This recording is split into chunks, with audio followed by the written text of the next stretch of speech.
Okay, Dr. Jerome Corsi, during the break when I got him online here to be a guest, dropped a big bombshell on me. He has got it narrowed down to even who needs to be looked at concerning this birth certificate. This is obviously bombshell stuff. We've got Bob Chapman coming up. Doc could even do an hour with us, but I don't want to keep short shrifting Bob Chapman. But I definitely want to get Dr. Corsi back up next week as well. But for those that just joined us, in the last 3 years, I've looked at the birth certificate thing. I found it curious that they spent over $2 million now blocking the release of the long form. They had Chris Matthews and others with talking points say there is no long form. It doesn't exist, that the receipt was the long form. Then responding to Dr. Corsi's book a month ago, ahead of its publication, Where is the Birth Certificate, that I have here in my hot little hand. Obama comes out, obviously, with the press conference. We have a new video out breaking this down. Bombshell, new birth certificate, a forgery. That's up at Infowars.com and PrisonPlanet.com and up on the Alex Jones channel. And it basically encapsulates the latest developments. But now I'm getting even more sure that they're running scared and that the research of Dr. Corsi and others is spot on. Now, Dr. Corsi's been to Kenya. He's traveled all over, Hawaii, you name it, really trying to get to the bottom of this. And just a year ago or 6 months ago, he wasn't sure. He just said, clearly there's evidence of a cover-up, so we need to look at it. But now he's coming out and saying that he's sure it's a composite of other real birth certificates, that he now is getting hot on the trail of who he believes may know something about where this newest birth certificate came from. We have the headline from yesterday, Birther Bombshell, Corsi to release evidence proving Obama certificate a fraud composite. But then 2 days ago, we see Esquire come out and run a headline breaking in their politics section, not their humor section, Jerome Corsi's birther book pulled from shelves. Now, that's obviously done to create the perception it's discredited by the publisher.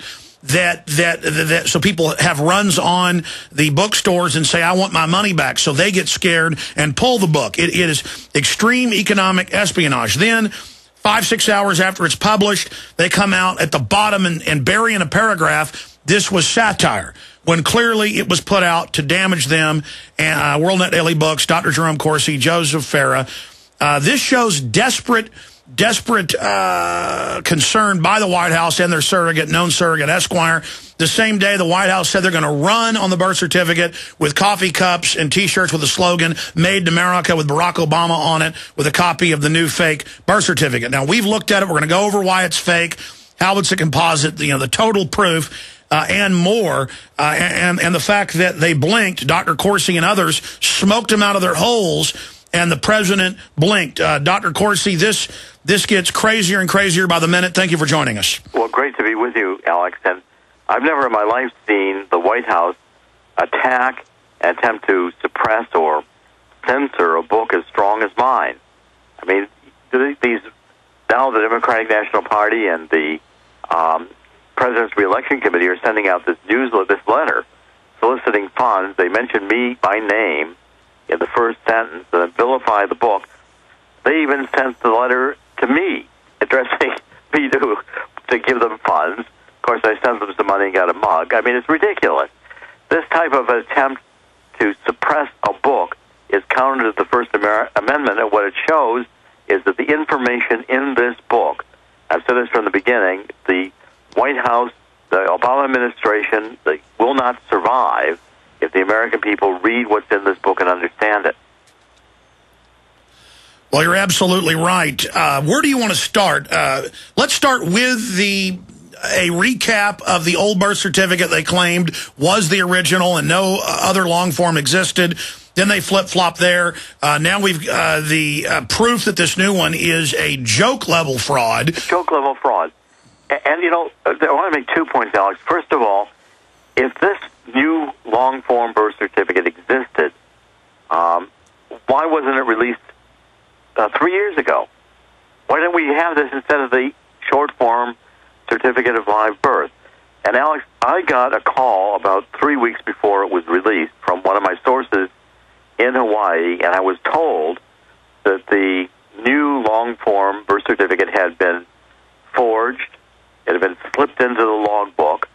We actually had somebody go into the logbook and read it to us. I knew it said Kapiolani. I knew it said Dr. Sinclair. And I documented all that with Joseph Farah in an email. And I said we better get out front and say that it's likely to be a forgery. But we all decided, hey, this is great.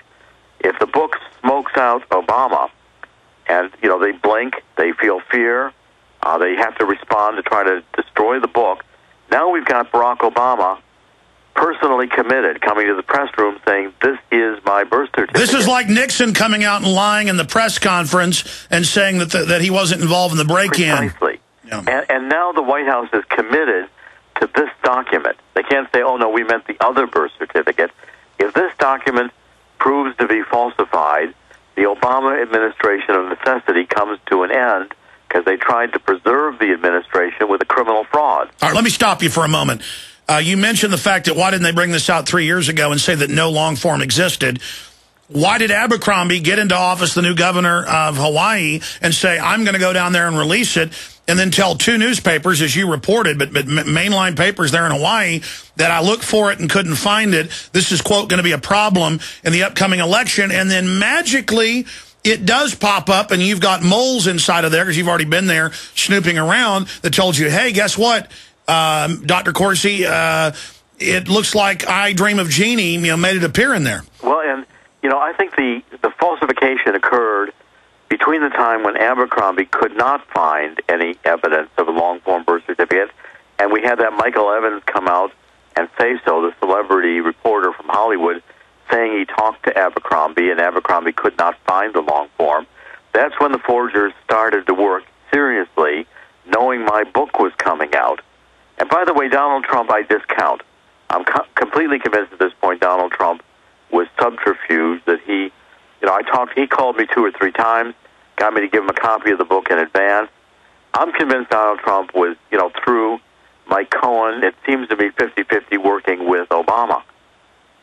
They were close to Schumer.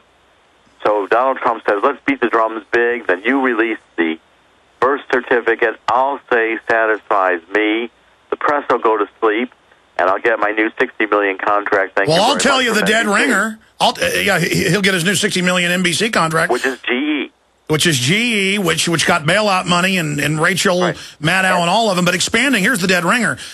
The 2 days after he's, quote, discredited by Obama, he goes into a cussing tirade. He's a very shrewd guy, meant to further plunge him in the numbers and to further discredit. Right. And by the way, I'm going to watch very carefully and see if Donald Trump pops up to build the casinos in Chicago. Now that Rahm Emanuel's there, another tall building in Chicago, I'll be there investigating the connections with the White House and what deals, wink, wink, went back how far. I don't trust it at all. You don't trust a guy that owns a bunch of casinos? Everybody knows those are the good guys. Look, I also want to show you, have you focused on the stamp of the Alvin Onaka stamp? I want just a quick, simple way to show people how comical this fraud is. I showed that the stamp, state registrar stamp, has a misspelling in it. Instead of the record, it's TXE record. Now, nobody uses a stamp with a misspelling in it. And then if you blow up to about 800% and look at the signature, Alvin T. Onaka, in the A, there is a smiley face. Now, I assure you, I've looked, Alex, at hundreds of Alvin Onaka signatures and 100 stamps. None of them have a misspelling, TXE, and none of them have a smiley face in the A. But, sir, that's my next point, is that they took it and put it on this green paper. The AP's put out 2 different versions that don't have the green hash paper. You've got the situation where it's clearly a computer copying a typewriter, but we already knew that and said that 3 weeks ago in our video with 700,000 views on YouTube, because you can blow up the pixelation of the typewriter print, and the pixelation of the same letters is identical. That's impossible with a typewriter because every new strike is like a snowflake or a finger.